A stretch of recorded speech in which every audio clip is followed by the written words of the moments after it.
Hi guys, I think this camera's even. It keeps shaking. The stabilization is kicking in. But anyway, hope you guys are doing okay. As part of starting the business, I had to go to the job centre to prove that I'm doing this thing. And it's interesting, I didn't realise that I was going to the largest job centre in the UK, and there's two of them, and it's also the busiest. It says something about why I couldn't get a job here, right? But anyway, starting the self-employment thing, and they said to me, they should ask me what evidence do I have to show. And I had plenty of evidence. In fact, before this, I made everything published on the web so then they could access it online. But that didn't need to because they didn't look at any of it. They didn't look at any of it apart from my website, gamagelabs.com. And they were like, oh, okay. I think because I came across a certain way, I was well-spoken and I could explain everything I was doing and articulate it rather well compared to everyone else there. Oh my God, don't get me started. But anyway, she rather believed what I was saying. And I mean, she didn't look at my sales pitch. She didn't look at my sales prospects, all these other sheets I've got going on. She just looked at me because I did dress up for the occasion. And that's the other thing. I went to the busiest job centre in the country, looking the part. And people are like, yep, we believe him. And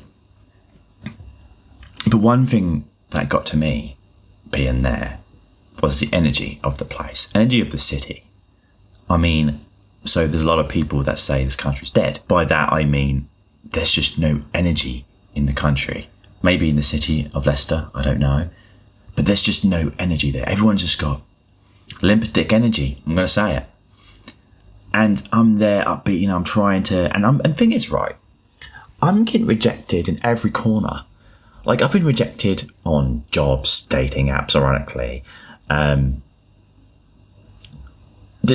been rejected constantly. I get rejected thousands. Like, have you guys ever done a cold call?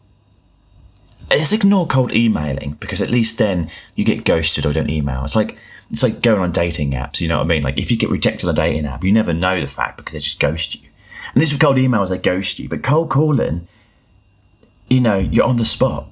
And to be fair to the person you're trying to call, it's like, why should they have you? You've got no reputation. And this is something I'm doing, by the way. So I'm building websites for this. There's 3 people I'm building websites for on a free basis. And I'm actually trying to, and I'm going on about this later on in the video, that I'm trying to sort of create a template format for this content so that I can replicate per customer. And I've got a solution, but it's taking me some time to learn and upskill. But it's really worth me doing because once I get these skills, I will be able to, even if this self-employment thing doesn't work, this skill set is so valuable, and I'll explain what they are in a bit in this video. Aside from the sales though, which kind of, I'll go back a bit here, but the sales is so valuable. And it's so easy to just get negative and be defeated, like everyone around me with this limp dick energy, right? And it frustrates me because I'm really trying here to do something good, like something really cool and exciting. And yet everyone's just like, I'm here to sign on and get my benefits. I'm just like, fucking hell, man.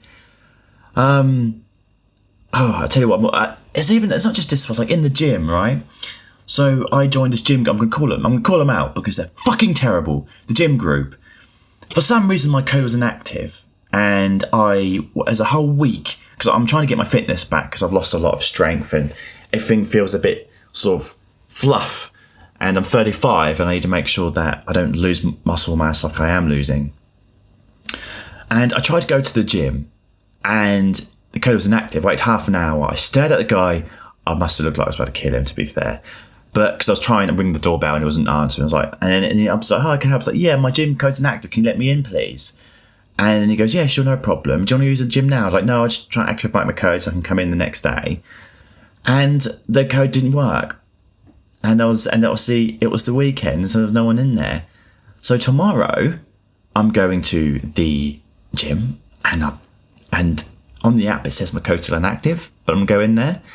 And if the fucker hasn't activated it, I'm going to walk with him to the fucking reception and make sure he activates it. So then I can start my training again.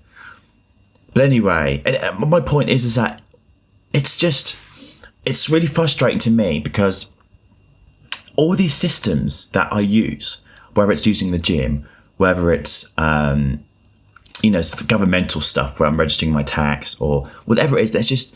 There's all these, everything's either made complicated or it just doesn't work, or the bureaucracy of it takes so long that nothing gets done.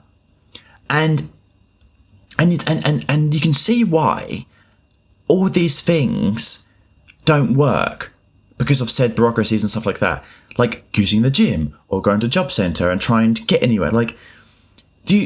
Bless her though, the woman at the job centre, right? At least she was trying to help me. She gave me advice that she wasn't supposed to give as part of the job centre. Some event that I'm going to, a bunch of, it's like a community of people basically that, have businesses in Leicester. And I'm going to reach out to them and see what they've got. But she seems a bit sort of like, well, I mean, it's the best thing you're going to get around here because, there's just not much opportunity here. She did say, obviously, like the job centre was the busiest here. And it explains why I couldn't get a job. I can't remember the population numbers now. Given the numbers and the jobs that are listed, the people applying per role is like in the thousands. It's been one hell of a week, guys. It's just not getting anywhere. And I'm trying to package my service in a way that's replicatable. That's even a word. For that, I'm using Django. Django is a Python framework, and I love Python because it's such a nice language to use. And Django is a really powerful framework which you can use to host apps. And yes, you can have simple websites, but what I'm trying to do is template this system so that when I get my first paying customer, I can deploy the site straight away. And the next customer, I can just tweak the templates and the views so then I can replicate. And it'd be good quality as well. I mean, Django framework's lovely. I'm not using WordPress. I looked at some information about WordPress. The guy who ran it, he has some sort of power trip apparently and didn't want to use third-party sources. I wonder if that's WordPress blocks. But anyway, point is, it's such a bloated piece of software, and it's not, when you want to build a website for somebody, you don't want them necessarily to have the blogged architecture there and stuff like that. And Django allows you to install or uninstall certain apps. So you literally have the boilerplate thing for a small customer. But the beauty of Django is that it can be scaled. So if I do get a customer that wants to host an application or they want user authentication, Django handles it all. So if I have an OAuth API through YouTube, I'm able to connect that to Django because obviously that user authentication is already at a base level. And I suppose there'll be something I need to upskill with in terms of making sure that Google's happy with me having OAuth on there. But, that's down the line. We're talking the few basic websites to start off with. And last week also I learned a lot of Tailwind. Someone in my community mentioned that I should use Tailwind because it really simplifies CSS. Basically what Tailwind does is that it enables CSS to be in the HTML. You literally reference the CSS in HTML rather than having these sort of partials and separate CSS files, which I was using prior, which was Sass. And I had like 8 partials for one HTML. I had like 8 partials for one project, which is ridiculous. So Tailwind, and apparently Tailwind is a plugin that Tailwind uses with Django as well. So yeah, I'm basically trying to find systems that I can use that would enable my life to be easier in starting an agency. And I'm doing this all myself. I'm doing all the back end and somewhat of the front end. And then the sales. It's a lot. But as soon as I get rolling, then I can delegate some of that. Especially JavaScript, the React stuff front end. I mean, I can do Tailwind, sure, but the JavaScript stuff, someone else can do that. I'm not going to be using React. I think that's enough for me to learn.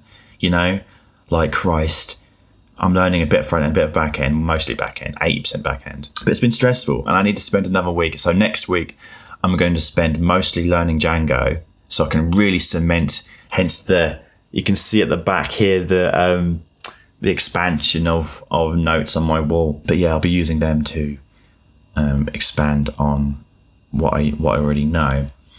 So when I do get my first customer, I can deploy straight away. Massive rant video, I know. It's been a hell of a week. And next week's going to be just as busy. That's my update for my business.